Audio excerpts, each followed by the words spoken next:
All right, so I wanted to give you an overview of what you're going to do for your labs. Anytime we do labs now on the NETLAB system, which is a real live event, it's not a simulation or an emulation, you'll have a vary of different labs, right? So in the first couple of weeks, you had ones where you just filled out a piece of paper based on research or those style labs.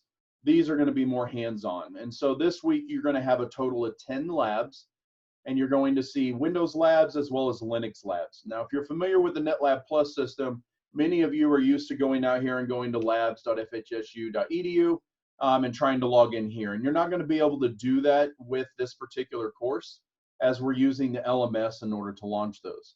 So if I come out here to my Windows labs, and I'll see that I have 5 different lab folders that I need to complete. I would click on this first one. Now, this first link is going to automatically take you out to NetLab, log you in with a user account. If you've had a user account in the past, ignore that one. It will not work for this class. So if you click on this NetLab link up here, it's going to launch this in an outside tool.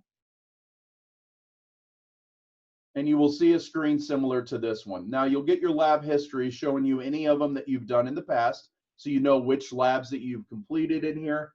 You'll want to click on Schedule Lab. And you'll notice there's a bunch of pods over here to the right.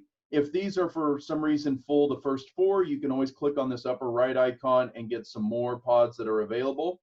If you're not familiar with the NetLab system, what you're doing is you're looking to schedule a pod. Usually just grab the first one over here on the left that's available. So if this one's used or this one's used, just grab the next one over here. You'll see this red line. This is the current time. And you try to want to click on the one below it. Now notice there's a little gap here between the red line as well as the next 30-minute block. NetLab is always scheduled in generally 30-minute blocks. Your reservation is generally a minimum of 1 hour. So if you want to schedule this immediately, you need to click on that thin line in between, and you'll be given this screen here where it's told this current reservation length is 23 minutes. You can schedule your reservation for up to, I believe, 3 hours is what I have it set at. But generally, you shouldn't need more than an hour or an hour and a half worth of time. So you might just get in the habit of scheduling out about an hour and a half would probably be just fine. Do not make resources or chew up resources that you're not going to use. So if you schedule this, make sure you go into the reservation and use it. If you're not going to use it, it's not a big deal. In the reservation, go back and do it again. You can do these labs as many times as you want and as often as you want. So if I click this reservation and then click submit, and then I could go ahead and enter lab, and this will get me into the NetLab Plus environment. Now it's going to initialize the pod, which means it's going to fire up all the virtual machines that are a part of the CCNA CyberOps pod. This may take a little bit to fire up, so be a little patient with it. You'll see initializing pod. While this is initializing, I had some good questions come in. You'll note that these numbers do not match the current modules that you're in. And the reason for this is because I'm using the older labs from the original CCNA CyberOps curriculum, as the new CCNA CyberOps labs are not out yet. However, they're really just the same labs. They've just been renumbered as Cisco changed the numbers of the modules. And therefore, these are the exact same labs that are between there.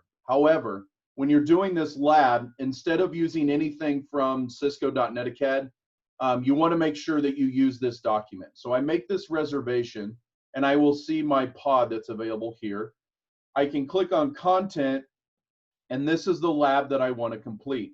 Now, instead of using this one, because this is a PDF, you won't be able to fill out these lines. So when it asks what happened in the browser, etc., you won't be able to fill this out. It's not a fillable PDF.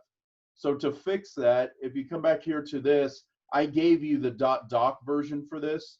So if you click on this and download it, which you can download the attachment, which is right here. So if you click on this attached file, I can save this and then open that. And now I can fill out this Word document. So as I go through this lab, I can come down here and I can fill out this line. If you would, make sure you kind of fill this out. You can bold it, would be my preferred choice. So you can click this out, make sure it fits, etc. But you're welcome to bold that. You can even do it in red if you choose to do it in red. I would like and prefer that to be in red, but I won't count off if it's not. All that does is allow me to scroll down and find your answers and match them up where they're supposed to be. So you can fill out, you can use this document, or you can use the one that's on NETLAB, but make sure when you go to fill out the answers, you fill them out in this Word document. When you're completed with the lab, you'll come back here to NETLAB. Again, you'll click on these different virtual machines and you'll use them based on what the lab tells you to do.